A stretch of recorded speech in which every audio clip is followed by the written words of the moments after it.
Investing के 5 golden rule जिन्हें follow करके 2025 में आप भी प्रॉफिटेबल इन्वेस्टर बन सकते हैं और स्टॉक मार्केट से अच्छा खासा रिटर्न बना सकते हैं। ये जितने भी बड़े इन्वेस्टर हैं, चाहे वो वॉरेन बफेट हो, राधाकृष्ण दमानी या फिर राकेश झुनझुनवाला हो, ये सभी लोग इन रूल को फॉलो किए बिना किसी भी स्टॉक में इन्वेस्ट नहीं करते हैं। तो आपको तो फिर ये रूल फॉलो ही करने चाहिए, जिसका सबसे पहला रूल है start early and invest regularly. इस बारे में one of the best investor Warren Buffett ji कहते हैं कि I was started investing at the age of 11 but I was late. उनकी थिंकिंग को समझो। जब हम और आप 11 साल के होंगे तब इन्वेस्टिंग की तो बात छोड़ दो, स्टॉक मार्केट भी नहीं जानते होंगे सही से क्या होता है। और वॉरेन बफेट कहते हैं कि उन्होंने 11 साल में ही इन्वेस्टिंग शुरू कर दी थी, लेकिन फिर भी वो लेट थे। ऐसा बेसिकली वो इसलिए कह रहे हैं क्योंकि जब आप जल्दी इन्वेस्ट करना शुरू कर देंगे तो आपके लिए कंपाउंडिंग वर्क करेगी, और रेगुलर टाइम पे इन्वेस्ट करते रहेंगे तो जितनी ज़्यादा टाइम तक आप इन्वेस्ट करते रहेंगे उतना ही अच्छा रिटर्न आपको मिलेगा मार्केट से। चलो इसको एक एग्जांपल से समझते हैं। जैसे 3 दोस्त हैं, ए, बी और सी।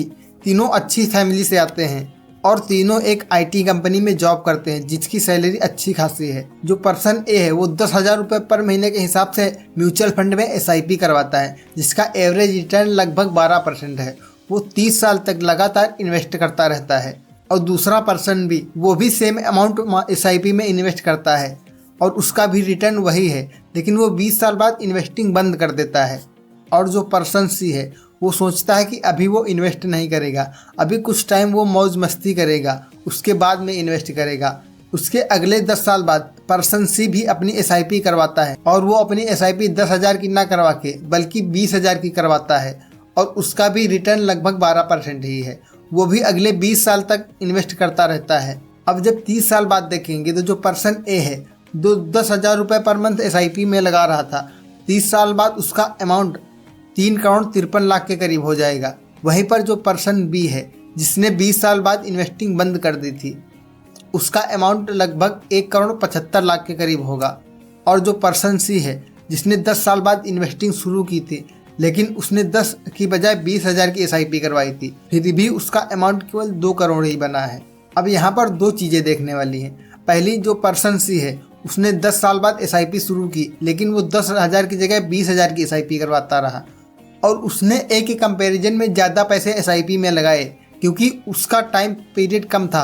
क्योंकि उसने 10 साल लेट में इन्वेस्ट करना शुरू किया था, इसीलिए ए के कंपैरिजन में उसने ज़्यादा अमाउंट इन्वेस्ट भी किया, लेकिन रिटर्न फिर भी ए के मुकाबले में बहुत कम रहा। और दूसरा, जो पर्सन बी है, उसने 20 साल तक 10,000 रुपये हर महीने लगाए, लेकिन 20 साल के बाद उसने डिसकंटिन्यू कर दिया, जिसकी वजह से पर्सन ए से लगभग उसका आधा ही अमाउंट हो पाया। तो इसलिए जितना जल्दी हो सके उतना जल्दी इन्वेस्टिंग शुरू करो और रेगुलर इन्वेस्ट करते रहो। भले आप थोड़ा थोड़ा अमाउंट इन्वेस्ट करो, लेकिन इन्वेस्ट जरूर करो और रेगुलर इन्वेस्ट करते रहो। Rule number 2, diversify your portfolio. आप अपनी इन्वेस्टिंग हमेशा किसी एक जगह ना करके बल्कि अलग अलग जगह करो। जैसे रियल इस्टेट में करो, गोल्ड में लगाओ और स्टॉक मार्केट में लगाओ, गवर्नमेंट बॉन्ड्स में लगाओ। क्योंकि जब आप अलग अलग सेक्टर में और अलग अलग जगह पैसे लगाएंगे तो आपका ओवरऑल पोर्टफोलियो बैलेंस रहेगा। क्योंकि अगर मान के चलते हैं कि स्टॉक मार्केट में क्रैश आ गया तो जो आपकी अदर प्रॉपर्टी और इन्वेस्टिंग है वो आपके लॉस को कवर कर लेगी। इस बारे में एक कहावत भी है, never put all your eggs in one basket. आप एक बास्केट में ना रख के अलग अलग बास्केट में रखेंगे, क्योंकि अगर मान के चलते हैं आपकी कोई एक बास्केट गिर भी गई तो सारे अंडे ना टूट के उस पर्टिकुलर बास्केट में जो अंडे होंगे केवल वही टूटेंगे। लेकिन अगर आप एक ही बास्केट में अपने सारे अंडे रख देंगे तो अगर बास्केट गिरी तो सारे अंडे टूट जाएंगे। इसीलिए अगर आप स्टॉक मार्केट में इन्वेस्ट करते हैं तो किसी एक कंपनी या एक सेक्टर की कंपनी में इन्वेस्ट ना करके अलग अलग सेक्टर की कंपनियों में इन्वेस्ट करो। म्यूचुअल फंड में पैसे लगाओ, निफ्टी में पैसे लगाओ, बैंक निफ्टी में लगाओ, अलग अलग सेक्टर में पैसे लगाओ, ताकि अगर कोई एक पर्टिकुलर सेक्टर गिरे भी तो दूसरा सेक्टर उसको कवर कर ले, आपके ओवरऑल पोर्टफोलियो को ज़्यादा डाउन मत होने दे। Rule number 3, invest for the long term and know your goal. कहीं पर भी इन्वेस्टिंग करने से पहले आपको अपना गोल पहले से पता होना चाहिए, क्योंकि बिना गोल के आप ज़्यादा दिन तक डिसिप्लिन फॉलो नहीं कर सकते हैं और लगातार इन्वेस्ट भी नहीं कर सकते हैं। जैसे अगर आपको कोई दौड़ने के लिए कह दे और आपको ये ना बताए कि कितना दौड़ना है, वो आपसे सीधा ये बोले कि जब आप थक जाएं तो आप रुक जाना, तो हो सकता है आप 500 मीटर या 1 किलोमीटर में ही रुक जाएं, लेकिन अगर आपसे कोई ये कह दे कि आप अगर 2 किलोमीटर दौड़ जाते हैं तो आपको कोई सरप्राइज गिफ्ट देगा, तो फिर आप 1 किलोमीटर की जगह 2 किलोमीटर भी दौड़ सकते हैं। क्योंकि जब आपके सामने कोई गोल होता है तो आप उसके पास पहुंचने की भरसक प्रयास करते हैं, लेकिन अगर आपके सामने कोई गोल ही नहीं होता है तो फिर आप ज़्यादा कोशिश नहीं करते हैं। इसीलिए मार्केट में इन्वेस्ट करने से पहले अपना गोल क्लियर रखो कि आप किस लिए इन्वेस्ट कर रहे हैं। बच्चों के फ्यूचर के लिए इन्वेस्ट कर रहे हैं, बच्चों को शादी के लिए इन्वेस्ट कर रहे हैं, या अपने रिटायरमेंट के लिए इन्वेस्ट कर रहे हैं। जिस चीज़ के लिए भी इन्वेस्ट कर रहे हो उसका एक प्रॉपर गोल बना के रखें। और जब भी आप इन्वेस्ट करना शुरू करें तो लॉन्ग टर्म के लिए इन्वेस्ट करें, क्योंकि शॉर्ट टर्म में मार्केट वॉलेटाइल हो सकती है। हो सकता है कि आपने 2 साल के लिए इन्वेस्ट किया कि मैं 2 साल पैसे लगा रहा हूँ और अगले 2 साल बाद मुझे कुछ काम है।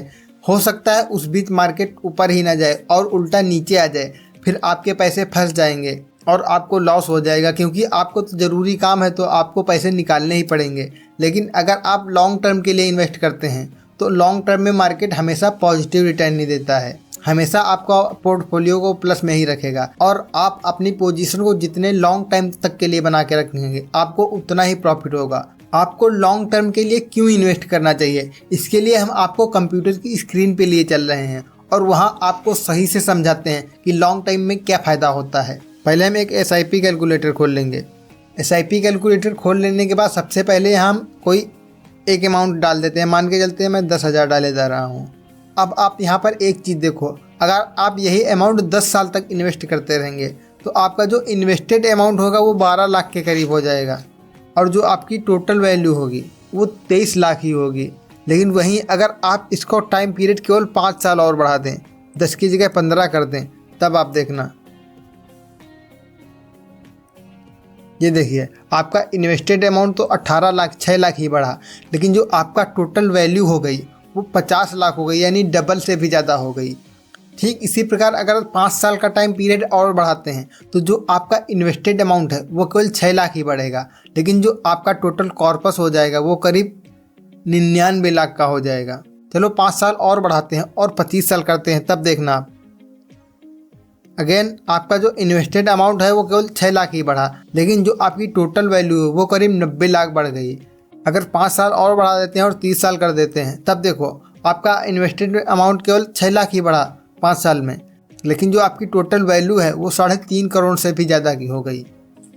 Rule number 4, understand what you invest in, यानी आप जिस भी चीज़ को समझते हो और जानते हो केवल उसी में इन्वेस्ट करो। जैसे अगर आपको IT सेक्टर के बारे में ज़्यादा नॉलेज नहीं है, आपको नहीं पता है कंपनी कैसे क्या करती है और कैसे पैसे कमाती है, तो आप उसमें इन्वेस्ट मत करो। आप ऐसी कंपनी में इन्वेस्ट करो जिसके प्रोडक्ट आप डेली लाइफ में यूज करते हो और आप जानते हो कि वो क्या क्या बनाती है, जिसके बिजनेस को आप अच्छे से समझ सकते हो, ऐसी कंपनी में इन्वेस्ट करो। जैसे जब हम सुबह उठते हैं तो सबसे पहले क्या करते हैं, ब्रश करते हैं, उसके लिए पेस्ट यूज करते हैं। कौन सा पेस्ट? कोलगेट। तो आप कोलगेट, एक कंपनी यहाँ से मिल गई, आप कोलगेट में पैसे लगा दो। दूसरा है आप नहाते हैं, साबुन कौन सा यूज करते हैं? नंबर 1 लाइफबॉय या अदर कोई। ये साबुन कौन सी कंपनी बनाती है? HAL यानी हिंदुस्तान यूनिलीवर लिमिटेड। आप इसमें इन्वेस्ट करो, ना कि आप ऐसी कंपनियों में इन्वेस्ट करो जिनके बिजनेस को आप अच्छे से नहीं समझ सकते हैं। आप जिनके प्रोडक्ट डेली लाइफ में यूज करते हैं और अच्छे तरीके से समझते हैं कि कंपनी क्या बनाती है और कैसे प्रॉफिट बनाती है, ऐसी बिजनेस में इन्वेस्ट करो।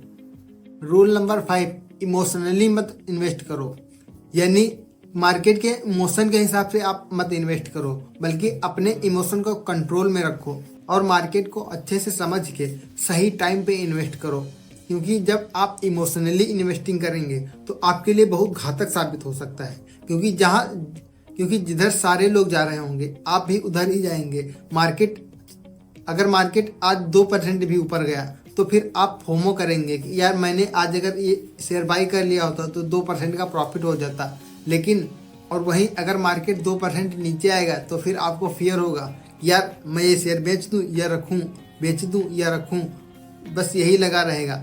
इसीलिए इमोशनल डिसीजन मत लो। अपनी प्रॉपर रिसर्च, रिस्क मैनेजमेंट और रिस्क कैपेसिटी, सारी चीज़ों को फॉलो करके अच्छे से तब इन्वेस्ट करो और अपना एक गोल ज़रूर सेट करो।